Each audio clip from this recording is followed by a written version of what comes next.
Hello friends, welcome to our channel. நம்ம இன்றைக்கி chicken 65 தான் செய்ய போகிறோம். அதுக்கு நான் 1/4 கிலோ கறி எடுத்து வச்சுருக்கேன். சிக்கன் தான், அரிசி மாவு அது ஒரு 1/2 ஸ்பூன், அந்த வெறும் மிளகாத்தூள் இருக்கு இல்லையா அது ஒரு ஐஸ்கிரீம் ஸ்பூனால் 1 ஸ்பூன், அதே ஐஸ்கிரீம் ஸ்பூனால் 1 ஸ்பூன் இஞ்சி பூண்டு பேஸ்ட்டு, இது வந்து கேசரி பவுடர், இது வந்து ஜீரகத்தூள், இது வந்து 1/2 ஸ்பூன் உப்பு. அதாவது உங்களுக்கு எந்த அளவுக்கு உப்பு தேவையோ அந்த அளவுக்கு போடுவாங்க. கார்ன்ஃப்ளவர் மாவு அதுவும் 1 ஸ்பூனு.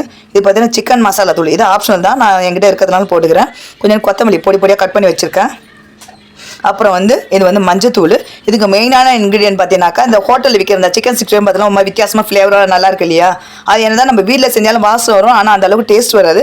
அது என்னென்னு பார்த்தோன்னாக்கா, இது வந்து தந்தூரி மசாலாங்க. தந்தூரி மசாலான்ட்டு கடையில் விற்கும். அதை வாங்கி நீங்கள் வந்து ஜஸ்ட் ஒரு 1/2 ஸ்பூன் போட்டு நீங்கள் மிக்ஸ் பண்ணி செஞ்சு பாருங்களேன், அது நல்லா டேஸ்ட்டு அந்த ஹோட்டல் டேஸ்ட்டுக்கு வருங்க. அப்புறம் பசங்க கடையில் வாங்கி சாப்பிட மாட்டாங்க. அப்போ அது கூட பார்த்தீங்கன்னாக்கா எலுமிச்சம் சாறு. இப்போ அந்த மசாலா எல்லாத்தையும் ஒன்றா கொட்டின்னு நல்லா மிக்ஸ் பண்ணி அப்புறம் அதில் போட்டு இதோ பாருங்கள், இந்த பேஸ்ட்லாம் வந்து கொஞ்சோண்டு திட்டமாக தண்ணி ஊற்றி நல்லா பிசைஞ்சு வச்சுருக்கேன். இந்த ஸ்டேஜ் உங்களுக்கு உப்புலாம் போதுமானு டெஸ்ட் பண்ணித்தாங்க. இப்போ கலந்துட்டு இதில் போட்டு பிசைஞ்சு கொஞ்சம் ஊற வச்சா கொஞ்சம் நல்லாயிருக்கும். சில பேர் கூட அந்த தந்தூரி மசாலா போட்டு அந்த ஹோட்டல் டேஸ்ட்டுக்கு வருங்க. போட்டு 1/2 மணி நேரம் மூடி வச்சு அப்புறம் செய்யலாம். போட்டு மூடி வச்சு 1/2 மணி நேரம் சென்று பொரிச்சது. இதோ பாருங்கள், நான் வந்து சிக்கன் 65 செய்யறதுக்கு நான் ஒரு வானலில் திட்டமாக எண்ணெய் ஊற்றி சூடு பண்ணியிருக்கேன். எண்ணெய் சூடானே ஒவ்வொரு கறி பீஸாக பார்த்தீங்கன்னா அந்த எண்ணெயில் போட்டு இறக்கி லைட்டாக ஒரு 2 செகண்ட் ஆனே லைட்டாக இருந்து திருப்பி விட்றேன். சிக்கன் 65 பார்த்தீங்கன்னா ஓவர் ஃபாஸ்ட்டாக ஓவர் சிம்லேயும் வைக்கக்கூடாது, கொஞ்சம் நார்மல் ஸ்பீடில் வச்சா தான் கொஞ்சம் நல்லா வேகும். அந்த பபுள்ஸ்லாம் கொஞ்சம் அடங்கோனே தான் எடுக்கணும். நாங்கள் சிக்கன் 65 நல்லா வந்து வெந்துருச்சு.